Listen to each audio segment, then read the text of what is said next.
Assalamualaikum warahmatullahi wabarakatuh. Distorsi dalam perspektif ekonomi Islam.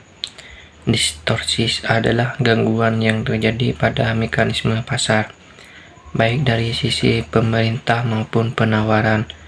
Distorsi dapat menyebabkan ketidakadilan dan tidak keseimbangan di pasar, sehingga merugikan sebagian pihak. Baik, itu saja yang bisa saya sampaikan. Terima kasih. Di sini saya akan menjelaskan tentang ajaran Islam tentang ekonomi yang berdasarkan Al-Quran dan Sunnah ekonomi Islam. Di sini mengutamakan keadilan. Ekonomi Islam berusaha menciptakan keadilan sosial, di mana setiap individu memiliki hak dan akses yang sama terhadap sumber daya. Yang kedua yaitu kejujuran. Dalam transaksi ekonomi, Islam menekankan pentingnya kejujuran dan transparansi. Yang ketiga yaitu kebebasan dalam pasar. Ekonomi Islam mendukung kebebasan berbisnis asalkan aktivitas tersebut tidak bertentangan dengan prinsip syariah.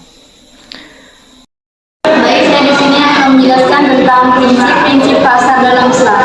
Dalam Islam, prinsip pasar memiliki landasan pada Al-Quran dan Sunnah dengan tujuan untuk menciptakan pasar yang adil dan transparansi dan juga etis. Berikut adalah penjelasan dari beberapa prinsip tersebut. Yang pertama yaitu keadilan dan transparansi. Islam menekankan pentingnya keadilan dalam transaksi agar tidak ada pihak yang dirugikan. Transparansi dalam informasi seperti harga jual kualitas barang juga harus dijaga supaya konsumen dapat membuat keputusan dengan jelas dan tidak tertipu. Yang kedua yaitu larangan terhadap riba dan jual. Riba atau bunga berlebihan dilarang dalam Islam karena dianggap merugikan pihak yang kurang mampu. Gharar atau ketidakpastian dalam bertransaksi juga dihindari untuk menjaga keadilan. Islam mengajarkan untuk menghindari spekulasi. Ketiga yaitu penawaran dan permintaan seimbang. Pasar diharapkan menjaga keseimbangan antara penawaran dan permintaan. Hal ini membantu mencegah monopoli atau harga yang terlalu tinggi atau rendah. Baik. Lanjut di poin keempat yaitu 3 poin penting yang ada dalam distorsi pasar. Yaitu yang pertama ada rekayasa penawaran dan permintaan. Dalam fikih Islam sendiri, rekayasa penawaran ini disebut dengan istilah ihtikar, sedangkan rekayasa permintaan dikenal dengan bai' najasi. Ihtikar sendiri adalah kegiatan penyembunyian barang dengan tujuan spekulasi sehingga pedagang mendapatkan keuntungan yang lebih tinggi. Oke, lanjut. Setelah ihtikar itu ada bai' najasi. Apa sih bai' najasi? Bai' najasi ini adalah sebuah praktek dagang di mana seseorang berpura-pura menawar barang yang didagangkan dengan tujuan hanya untuk menaikkan harga pasar dan agar orang lain tersebut bersedia membeli dengan harga tersebut. Ibnu Umar radhiyallahu anhu berkata, Rasulullah SAW melarang keras praktek jual beli bai' najasi. Di dalam hadis yang diriwayatkan oleh Tirmizi, Rasulullah SAW juga bersabda, janganlah kamu sekalian melakukan penawaran barang tanpa maksud untuk membeli. Hadis riwayat Tirmizi. Yang kedua yaitu tadlis. Apa tadlis itu? Tadlis adalah transaksi jual beli barang yang mengandung suatu hal yang tidak diketahui oleh salah satu pihak. Dalam tanda kutip, tadlis dapat diartikan dapat diartikan penipuan. Tadlis ini dapat terjadi dalam 4 hal, yaitu yang pertama ada kuantitas, yang kedua ada kualitas, yang ketiga ada harga, dan yang terakhir ada waktu penyerahan. Yang terakhir yaitu ada tawrir, adalah jual beli yang mengandung gharar atau ketidakpastian atau kerancuan, yaitu suatu kegiatan jual beli yang mengandung ketidakjelasan atau ketidakpastian. Baik, di sini saya akan menjelaskan tentang distorsi mengenai permintaan dan penawaran. Yang pertama, distorsi dari sisi permintaan dalam Islam. Pada poin pertama yaitu ada manipulasi permintaan. Manipulasi permintaan merujuk pada praktik di mana perusahaan atau pemasar mengubah atau mempengaruhi perilaku konsumen untuk meningkatkan jumlah barang atau jasa yang mereka beli.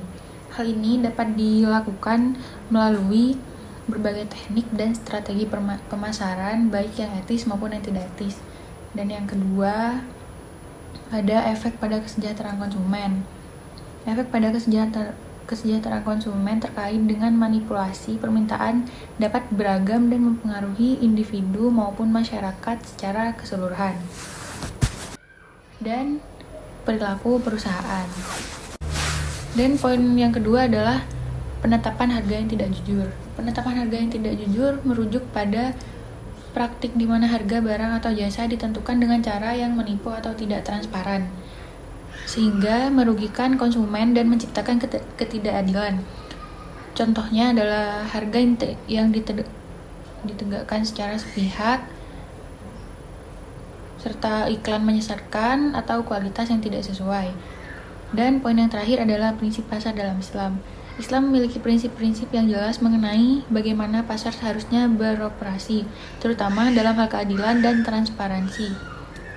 Beberapa contohnya adalah keadilan dan transparansi, larangan riba, larangan penipuan, konsep harga berdasarkan biaya, dan larangan monopoli dan eksploitasi.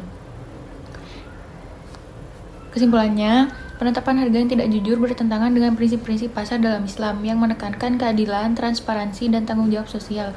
Bisnis dalam perspektif Islam diharapkan untuk menjalankan praktik yang etis, tidak hanya untuk keuntungan, tetapi juga untuk kesejahteraan masyarakat secara keseluruhan. Dengan mengikuti prinsip-prinsip ini, pasar dapat berfungsi dengan baik dan memberikan manfaat bagi banyak orang. Terima kasih.